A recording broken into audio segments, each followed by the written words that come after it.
दोस्तों स्वागत है आप सभी का। इस वीडियो में जानेंगे लोकसभा चुनाव का ओपिनियन पोल। लोकसभा में इस बार किसकी सरकार बन सकती है? क्या कांग्रेस गठबंधन इंडिया की सरकार बनेगी या फिर से भाजपा गठबंधन एनडीए की सरकार बनने जा रही है? किस पार्टी को कितनी सीटों पर जीत मिल सकती है, जानेंगे। तो इस वीडियो को लाइक कर लीजिए और ऐसे ही वीडियो देखने के लिए चैनल को अभी सब्सक्राइब कीजिए। कमेंट करके बताइए आपको क्या लगता है इस बार केंद्र में किसकी सरकार बन सकती है। अपनी राय कमेंट करके जरूर बताइए। यहाँ पर कुल 543 सीटें हैं और लोकसभा में किसी भी पार्टी को सरकार बनाने के लिए 272 सीटों की आवश्यकता होती है। सबसे पहले बात करें देश के सबसे बड़े राज्य उत्तर प्रदेश की। यहाँ पर कुल 80 लोकसभा की सीटें हैं। इस बार इन 80 सीटों का सर्वे देख लिया जाए तो यहाँ पर कांग्रेस गठबंधन को 28 लोकसभा सीटों पर जीत मिलने की संभावना है, जबकि एनडीए गठबंधन के खाते में 50 लोकसभा सीटें जा सकती हैं। अन्य पार्टियों को 2 सीटों पर जीत मिल सकती है। देखा जाए तो एक बार फिर से उत्तर प्रदेश में भाजपा गठबंधन को फायदा मिल सकता है। 2024 में यहाँ पर एनडीए को तगड़ा नुकसान हुआ था, लेकिन अभी देखा जाए तो एनडीए गठबंधन को फिर से फायदा मिलता नजर आ रहा है। देश का अगला राज्य है महाराष्ट्र। यहाँ पर कुल 48 लोकसभा की सीटें हैं। महाराष्ट्र का सर्वे देख लिया जाए तो यहाँ पर इंडिया गठबंधन को 20 लोकसभा सीटों पर जीत मिलने की संभावना है, जबकि एनडीए के खाते में 28 लोकसभा सीटें जा सकती हैं। महाराष्ट्र में एक बार फिर से एनडीए गठबंधन को फायदा मिल सकता है, क्योंकि पिछली बार काफ़ी ज़्यादा नुकसान हुआ था। एनडीए गठबंधन को 2024 में 17 लोकसभा सीटों पर जीत मिली थी, जबकि इंडिया के खाते में 31 लोकसभा सीटें गई थीं। लेकिन अभी यहाँ पर इस बार बीजेपी गठबंधन को फायदा मिलता नजर आ रहा है। अगला राज्य है आंध्र प्रदेश। यहाँ पर कुल 25 लोकसभा की सीटें हैं। आंध्र प्रदेश का ओपिनियन पोल देखें तो यहाँ पर एनडीए को 17 लोकसभा सीटों पर जीत मिल सकती है, जबकि इंडिया के खाते में 4 लोकसभा सीटें जा सकती हैं और अन्य पार्टियों को भी यहाँ पर 4 सीटों पर जीत मिल सकती है।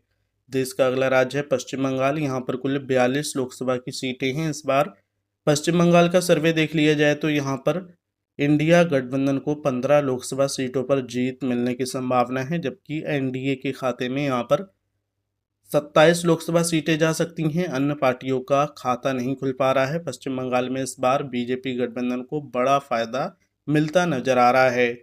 अगला राज्य है बिहार। यहाँ पर कुल 40 लोकसभा की सीटें हैं। बिहार का ओपिनियन पोल देख लिया जाए तो इस बार 20 लोकसभा सीट एनडीए गठबंधन के खाते में जा सकती हैं, जबकि इंडिया को यहाँ पर 20 सीटों पर जीत मिल सकती है। इस बार बिहार में दोनों गठबंधनों के बीच कड़ा मुकाबला देखने को मिलता नजर आ रहा है।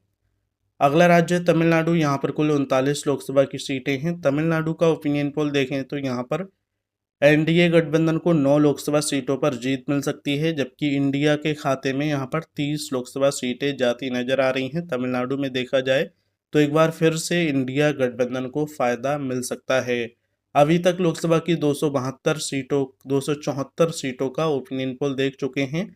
इस बार इन 274 सीटों में से कांग्रेस गठबंधन इंडिया को 109 सीटों पर जीत मिलती नजर आ रही है, जबकि भाजपा गठबंधन एनडीए को 159 लोकसभा सीटें मिल सकती हैं। अन्य पार्टियों को 6 सीटों पर जीत मिल सकती है। अगला राज्य है मध्य प्रदेश। यहाँ पर कुल 29 लोकसभा की सीटें हैं। मध्य प्रदेश का सर्वे देखें तो यहाँ पर 20 लोकसभा सीटों पर एनडीए गठबंधन का कब्जा हो सकता है, जबकि 9 लोकसभा सीटें इंडिया गठबंधन के खाते में जा सकती हैं। मध्य प्रदेश में एक बार फिर से एनडीए गठबंधन को बड़ा फायदा मिलता नजर आ रहा है। देश का अगला राज्य है कर्नाटक। यहाँ पर कुल 28 लोकसभा की सीटें हैं। कर्नाटक का ओपिनियन पोल देखें तो यहाँ पर 14 लोकसभा सीटों पर एनडीए गठबंधन का इस बार कब्जा हो सकता है, जबकि 14 सीटें इंडिया गठबंधन को मिलती नजर आ रही हैं। अन्य पार्टियों का कर्नाटक में खाता खुलना मुश्किल होता नजर आ रहा है। अगला राज्य गुजरात। यहाँ पर कुल 26 लोकसभा की सीटें हैं। गुजरात का सर्वे देख लिया जाए तो यहाँ पर एनडीए को 18 लोकसभा सीटें मिलती नजर आ रही हैं, जबकि इंडिया के खाते में 8 सीटें जा सकती हैं। अन्य पार्टियों का खाता नहीं खुल पा रहा है। एक बार फिर से गुजरात में बीजेपी गठबंधन को फायदा मिल सकता है। अगला राज्य है राजस्थान। यहाँ पर कुल 25 लोकसभा की सीटें हैं। राजस्थान का सर्वे देख लिया जाए तो इस बार एनडीए गठबंधन को 14 लोकसभा सीटों पर जीत मिल सकती है, जबकि इंडिया के खाते में यहाँ पर 11 लोकसभा सीटें जाती नजर आ रही हैं। अन्य पार्टियों का राजस्थान में खाता खुलना मुश्किल हो सकता है। इसी के साथ बात करें उड़ीसा की, यहाँ पर कुल 21 लोकसभा की सीटें हैं। उड़ीसा का ओपिनियन पोल देखें तो एनडीए को यहाँ पर 12 लोकसभा सीटें मिलती नजर आ रही हैं, जबकि कांग्रेस गठबंधन इंडिया को यहाँ पर 4 लोकसभा सीटों पर जीत मिल सकती है और अन्य पार्टियों के खाते में 5 सीटें जा सकती हैं। देखा जाए तो एक बार फिर से उड़ीसा में बीजेपी को फायदा मिल सकता है। हालांकि पिछली बार 2024 के लोकसभा चुनाव में यहाँ पर बीजेपी को 20 लोकसभा सीटों पर जीत मिली थी। इस बार थोड़ा नुकसान होता नजर आ रहा है।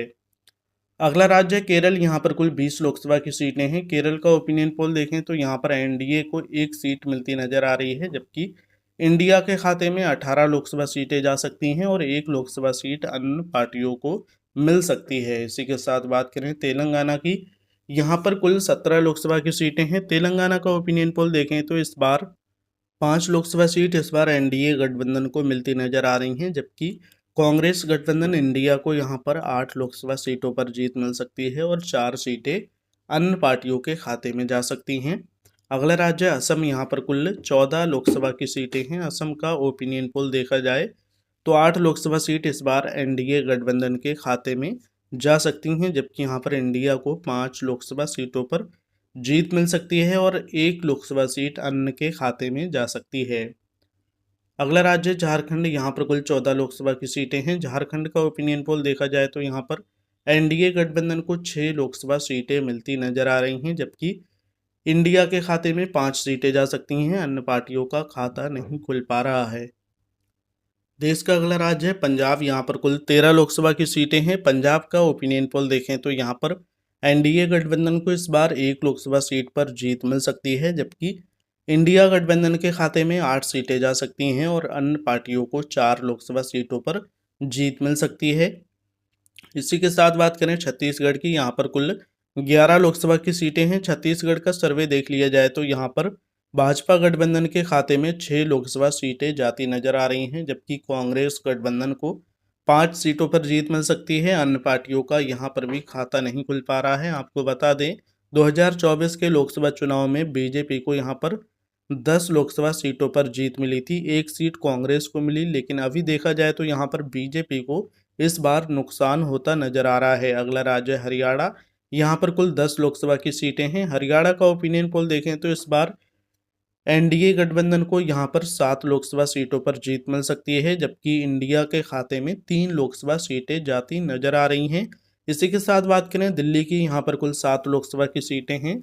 दिल्ली का ओपिनियन पोल देखा जाए तो यहाँ पर एनडीए गठबंधन को 5 सीटें मिल सकती हैं, जबकि इंडिया के खाते में यहाँ पर 2 लोकसभा सीटें जाती नजर आ रही हैं। देश का अगला राज्य है जम्मू कश्मीर, यहाँ पर कुल 6 लोकसभा की सीटें हैं। जम्मू कश्मीर का ओपिनियन पोल देखें तो यहाँ पर एनडीए को इस बार 1 लोकसभा सीट पर जीत मिलने की संभावना है, जबकि इंडिया के खाते में 5 लोकसभा सीटें जा सकती।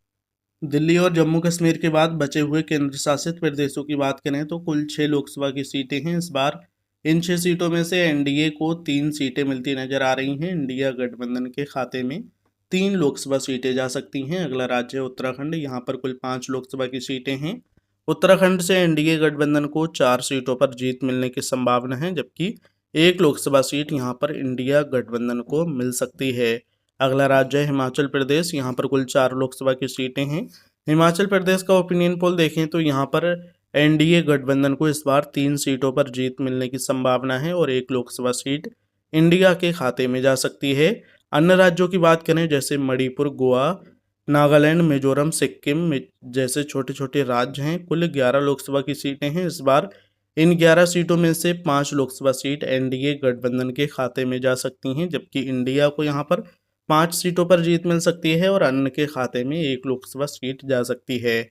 अभी तक लोकसभा की सभी 543 सीटों का ओपिनियन पोल देख चुके हैं। इस बार इन 543 सीटों में से कांग्रेस गठबंधन इंडिया को यहाँ पर 240 लोकसभा सीटों पर जीत मिलती नजर आ रही है, जबकि भाजपा गठबंधन एनडीए के खाते में 285 सीटें जा सकती हैं। अन्य पार्टियों को 18 सीटों पर जीत मिल सकती है। आपको बता दें लोकसभा में किसी भी पार्टी को सरकार बनाने के लिए 272 सीटों की आवश्यकता होती है। देखा जाए तो इस बार भाजपा गठबंधन को 285 लोकसभा सीटें मिलती नजर आ रही हैं, यानी देश में एक बार फिर से भाजपा गठबंधन की सरकार बन सकती है। तो आपको क्या लगता है, किसकी बनेगी सरकार? कमेंट करके अपनी राय जरूर दीजिए।